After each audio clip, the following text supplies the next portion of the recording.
pay, repay. ስድስተኛ የምንመለከተው ደግሞ ክፍያን የሚመለከት ነው።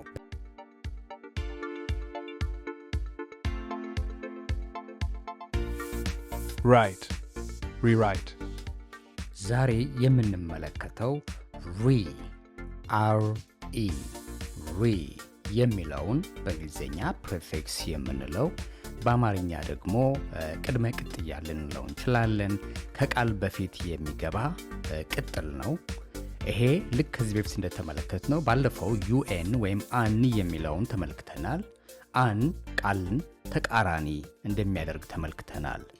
ሪ ደግሞ ሁለት ትርጉሞች ሊኖሩት ይችላሉ። ሁለቱም ግን በጣም ተቀራራቢ ትርጉሞች ናቸው። አንደኛው እንደገና ድጋሚ ማለት ነው። ሌላው ደግሞ መልሶ። ስለዚህ ሁለቱም የሆነ የሚቀራረብ ነገር አላቸው። ስለዚህ ራይት የሚለው መጻፍ ወይም ደግሞ ከሰው ጋር እያወራን ከሆነ ጻፍ፣ ጻፊ፣ ጻፉ ማለት ነው። ግን መጻፍን ነው የሚያሳየው። ሪራይት ስንል ደግሞ እንደገና መጻፍን ነው የሚያሳየው። ስለዚህ ሪራይት እንደገና መጻፍ የሚል ትርጉም አለው ማለት ነው። ይህን ደግሞ በምሳሌ እንመልከተው። I need to rewrite the letter. I need to rewrite the letter እያልን ያለ ነው። ምንድን ነው? I need ያስፈልገኛል፣ እፈልጋለሁ ማለት ነው። to rewrite እዚህ ጋር እንደምትመለከቷት ri ራይት ከሚለው ፊት በመግባቱ እንደገና መጻፍ የሚል ትርጉም አለው። the letter ደብዳቤው ይው። ስለዚህ I need to rewrite the letter. ምን ማለት ነው? ደብዳቤውን እንደገና መጻፍ አለብኝ። ይሄ የሚያሳየው ለምሳሌ ደብዳቤውን ከጻፍን በኋላ ወይ ደብዳቤው መቀየር ፈለግን ወይም በጻፍነው ነገር አልተደሰትንም ወይም ምክንያቱ ምንም ሆነ ምን እንደገና መጻፍ ፈለግን ማለት ነው። Try, retry. try የሚለው መሞከር። ከሰው ጋር ደግሞ እያወራን ከሆነ try የሚለው ሞክር፣ ሞክሪ፣ ይሞክሩ እንደማለት ሊሆን ይችላል። try ሞክር። በአጠቃላይ ግን try የሚለው መሞከርን ነው የሚያሳየው። retry ስንል ደግሞ እንደገና መሞከር ወይም ከሰው ጋር እያወራን ከሆነ አንድን ሰው retry ካልን እንደገና ሞክር፣ እንደገና ሞክሪ፣ እንደገና ይሞክሩ እንደማለት ነው። ስለዚህ የሚለው ቅጽል እንደገና የሚል ትርጉም አለው ማለት ነው። አሁንም በድጋሚ ይህን ደግሞ በምሳሌ መመልከት እንችላለን። If you fail, just retry. ምንድነው የሚለው? If you fail, just retry. If you fail የሚለው ከዚህ ከኮማዋ ወይም ደግሞ በአማርኛ ነጠላ ሰረዝ የምንለው አይነት ነው። ከሱ በፊት ያለው የሚለው አንድ ነገር ካልተሳካልህ፣ ካልተሳካልሽ ወይም ካልተሳካሎት፣ ከወደቅሽ፣ ከወደቁ ያ ማለት ካልተሳካልህ፣ ካልተሳካልሽ ወይም ደግሞ አንድ ነገር ካልተሳካሎት እንደማለት ያህል ነው። just retry በቃ ሞክር፣ ሞክሪ፣ ይሞክሩ እንደማለት ነው። እንደገና ሞክር፣ ሞክሪ እያልን ያለ ነው ማለት ነው። ስለዚህ የምትለዋ እዚህ ጋር በምሳሌ እንደምንመለከተው ድጋሚ መሞከርን ነው አሁንም የሚያሳየው ማለት ነው። አሁን ወደ ሶስተኛው ደግሞ እስኪ እንሸጋገር። build, rebuild. build ማለት መገንባት፣ መገንባትን የሚያሳየው ከሰው ጋር እያወራን ከሆነ ገንባ፣ ገንቢ፣ ገንቡ እንደማለት ነው። በአጠቃላይ ግን መገንባትን ነው የሚያሳየው build የሚለው። rebuild ስንል የምትለዋ እስካሁን ድረስ እንደተመለከትነው እንደገና መገንባትን። ለምሳሌ ሸክላ እየገነባው ወይም የደረደርኩኝ ከሆነ ለምሳሌ የገነባሁትን ወይም የደረደርኩትን አንስቼ እንደገና ባስቀምጠው ማለት ነው እንደገና እየገነባሁ ነው ማለት ነው። ወይም አፍርሼ ከሆነ አንድን ነገር የምሰራው አሁንም በድጋሚ የገነባሁት ነው ማለት ነው። ስለዚህ rebuild የሚለው እንደገና መገንባት የሚለውን ነው የሚያሳየው። ይህን ደግሞ በምሳሌ መመልከት እንችላለን። They will rebuild the bridge. ምንድን ነው የሚለው? they እነሱ፣ will የሚለው የመሆን ግስ ሆኖ የወደፊትን ነው የሚያሳየው። rebuild የሚለው ይገነባሉ። እዚህ ጋር will የሚል የወደፊት ግስ ስላለ የመሆን ግስ the bridge ማለት ድልድይ ማለት ነው። ድልድይ። ስለዚህ they will rebuild the bridge እነሱ ድልድዩን እንደገና ይገነባሉ ማለት ነው። ወደ አራተኛው እንሸጋገር። Arrange, rearrange. arrange የሚለው አንድን ነገር በቅደም ተከተል ወይም የሆነ መልክ አስይዞ መደርደር ወይም መልክ አስይዞ ማስቀመጥን ነው የሚያሳየው አሬንጅ የሚለው።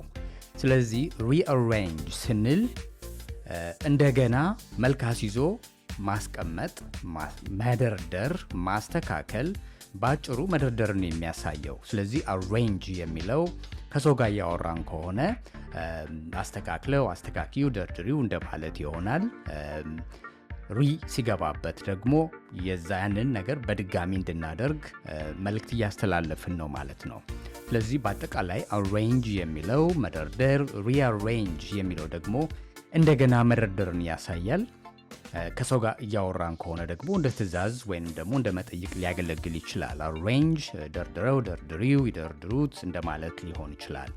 ሪአሬንጅ ደግሞ እንደገና ደርድረው፣ ደርድሪው፣ ይደርድሩት እንደማለት ሊሆን ይችላል። ይህን ደግሞ እስኪ በምሳሌ እንመልከተው። She decided to rearrange the furniture. She decided to rearrange the furniture.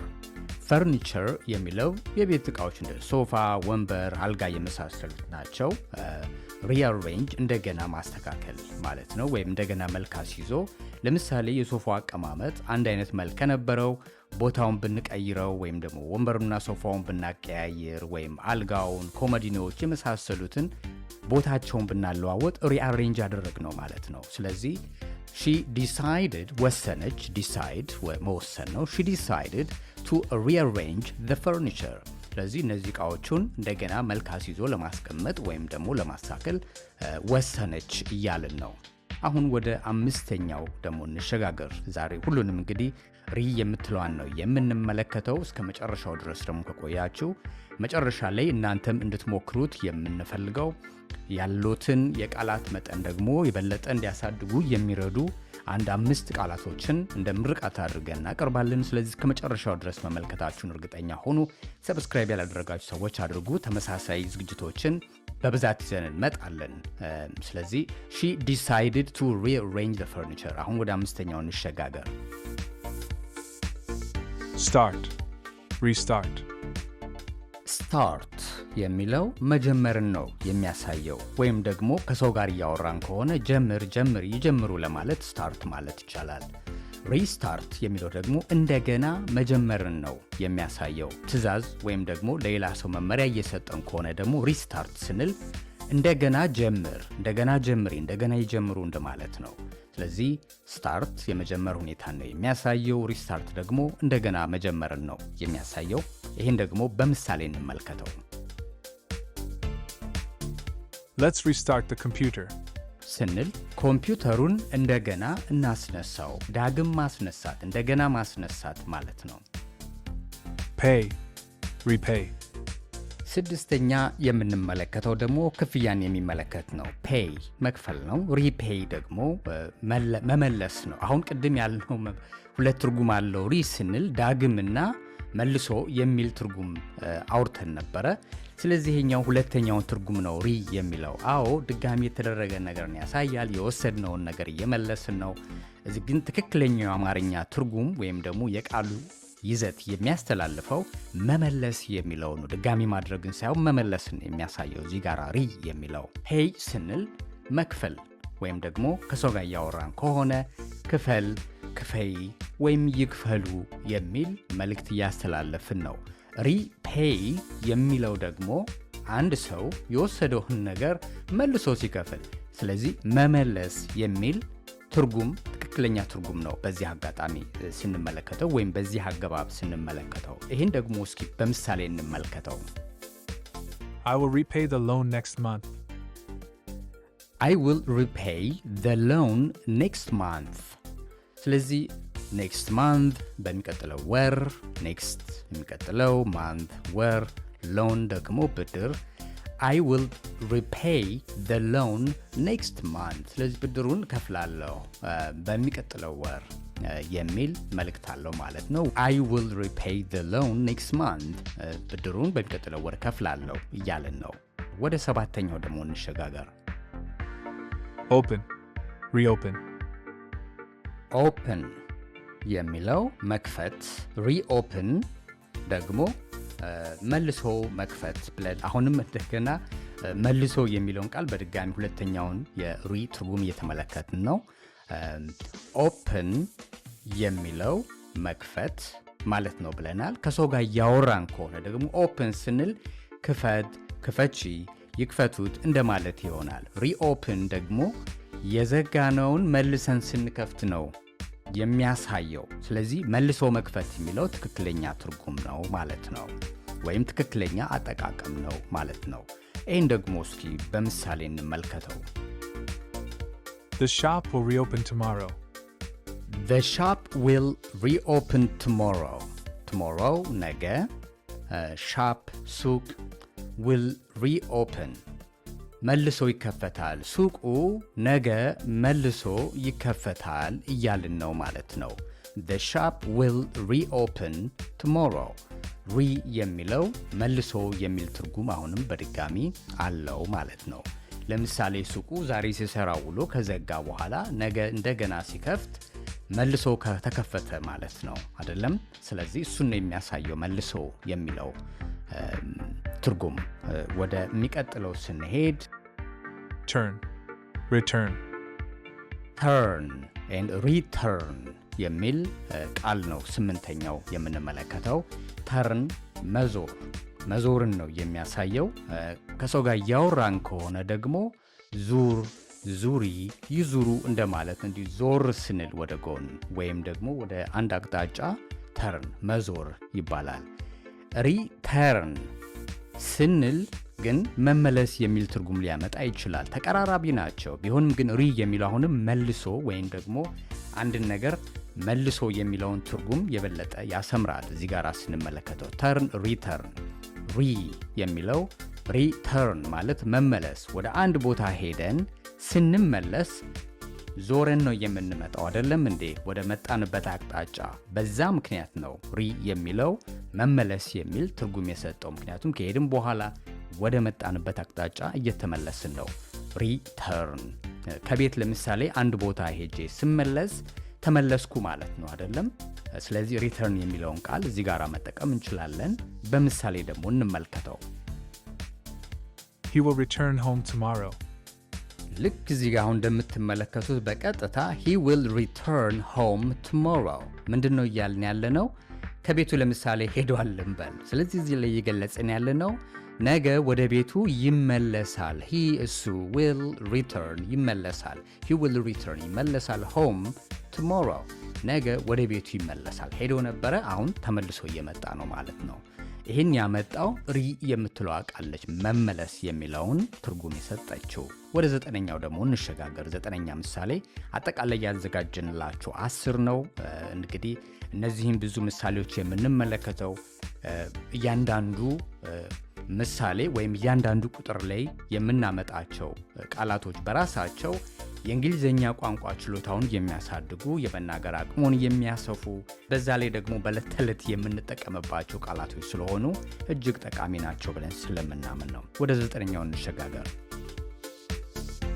fill, refill የሚል ነው። ፊል የሚለው መሙላትን የሚያሳየው አንድን ነገር ለምሳሌ በንግግር ላይ ደግሞ መመሪያ ደግሞ ከሆነ አንድን ሰው አንድ ነገር እንዲያደርግ ስንጋብዝ ደግሞ ሙላው፣ ሙይው፣ ይሙሉት የሚል ትርጉም ሊይዝ ይችላል። አጠቃላይ ትርጉሙ ግን መሙላትን ነው የሚያሳየው። ሪፊል ስንል ደግሞ ድጋሚ መሙላትን፣ ለምሳሌ ውሃውን ጠጥተን ከጨረስን እንደገና ስንሞላው ሪፊል ያደረግነው ማለት ነው፣ ድጋሚ ሞላ ነው ማለት ነው። ይህን ደግሞ እስኪ በምሳሌ እንመልከተው።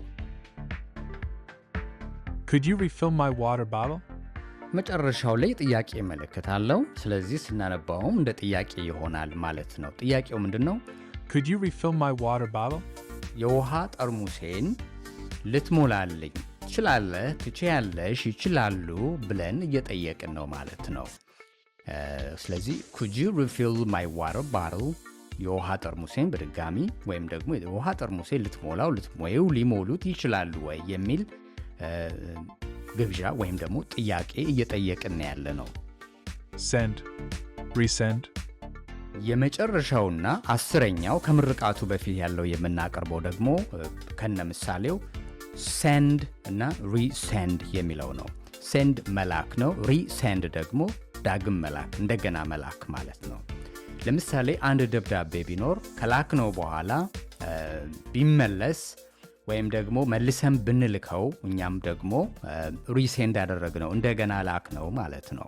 መጀመሪያ ላክነውን መልሰን እንደገና ላክነው ማለት ነው። ሪ የሚለው ዳግም ድጋሚ መልሶ የሚለውን ትርጉም ይይዛል ማለት ነው። ሴንድ የሚለው መላክን የሚያሳየው። በንግግር ላይ ደግሞ ከሆነ ሌላውን ሰው አንድ ነገር እንዲያደርግ እየጋበዝን ነው ማለት ነው። ሴንድ ላክ፣ ላኪ፣ ይላኩ የሚል ትርጉም ሊኖረው ይችላል። ሪሴንድ ደግሞ እንደገና መላክ ነው ብለናል አጠቃላይ ትርጉሙ።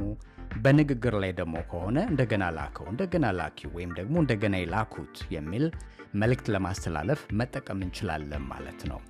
ሴንድ፣ ሪሴንድ። ይህን ደግሞ በምሳሌ እንመልከተው። Could you resend the mail? ደብዳቤውን መልሰህ ልትልከው ትችላለህ። ደብዳቤውን መልሰሽ ልትልኪው ትችያለሽ። ደብዳቤውን መልሰው ሊልኩት ይችላሉ የሚል ትርጉም አለው ማለት ነው። ሜል ደብዳቤ ነው። ስለዚህ could you resend the mail ስንል ደብዳቤውን በድጋሚ ልትልከው ትችላለህ፣ ልትልኪው ትችያለሽ፣ በድጋሚ ልትልከው ትችላለህ የሚል ትርጉም አለው ማለት ነው። እንግዲህ 10 ምሳሌዎችን ተመልክተናል። ሪ የሚለውን እንግዲህ ደጋግመን በመመልከታችን በደንብ ግልጽ ሆኖ እንደተረዱት ተስፋ እናደርጋለን። ምሳሌዎቹ ደግሞ በዕለት ተዕለት ሊጠቀሙባቸው የሚችሉት በመሆናቸው የእንግሊዝኛ ቋንቋዎትንም በፈጣኑ ያሳድገዋል ብለን እናስባለን። ጥያቄ ካላችሁ ጠይቁን። አስተያየት ካላችሁ በአስተያየት መስጫው ላይ አስተያየት በመስጠት አስተያየታችሁን አካፍሉን። የእኛን ምላሽ የሚጠይቅ ከሆነ እንመልስበታለን። ሌሎች ደግሞ የሚማሩ ሰዎች ወይም እዚህ ላይ የሚሳተፉ የእምቦጭ ቤተሰቦች በአጠቃላይ አስተያየት ሊሰጡበት ይችላሉ። ስለዚህ አስተያየት መስጣችን ለሁሉም ሰው ክፍትና ነፃ ነው ማለት ነው። በመጨረሻው ላይ ምርቃት አለን ያልነው ደግሞ ይሄንን ነው። እቺን ሪ የምትለዋን ፕሪፊክስ ወይም ደግሞ ቅድመ ቅጥያ ብለነዋል በአማርኛ። በእንግሊዝኛ ግን ፕሪፊክስ ይባላል። ከቃል በፊት የሚገባ ቅጥል ነው። ይሄ ቅጥል የቃሉን ትርጉም ይቀይረዋል ብለናል። ስለዚህ ዛሬም የተመለከትነው ሪ የሚለውን ነው። ባለፈው አን የሚለውን ተመልክተናል። ያ ቃሉን ተቃራኒ ሲያደርግ ተመልክተናል በብዙ ምሳሌዎች፣ በ10 ምሳሌዎች እንዲያውም ከናገባቡና በየቀኑ ሊጠቀሙባቸው ከሚችሉት ቃላት ጋራ ይሄ ዛሬ ደግሞ እነዚህን 5 ቃላቶች ተጠቅማችሁ የራሳችሁ ቃላት ገንቦ የሚለውን ከፊቱ ሪ የሚለውን ስታስገቡበት ምን አይነት ትርጉም ይይዛል? act ማለት እንግዲህ አንድ ነገር ማድረግ ወይም ማከናወን ወይም መከወን ማለት ነው። check, name, adjust, play። እናንተ አስተያየት ስጡበት። የእነዚህ ቃላት ትርጉም ምንድን ነው? ከዛ ደግሞ ሪ የሚለው ሲገባ ምን ይሆናሉ? አረፍተ ነገርም መስራት ከቻላችሁ ደግሞ አረፍተ ነገር እንዲያውም ሰርታችሁ ወይም ደግሞ እንዲሁ ቃሉን ብቻ ሪ የሚለውን ከነዚህ ቃላት ፊት በማስገባት አስተያየት መስጫው ላይ ልታካፍሉን ትችላላችሁ።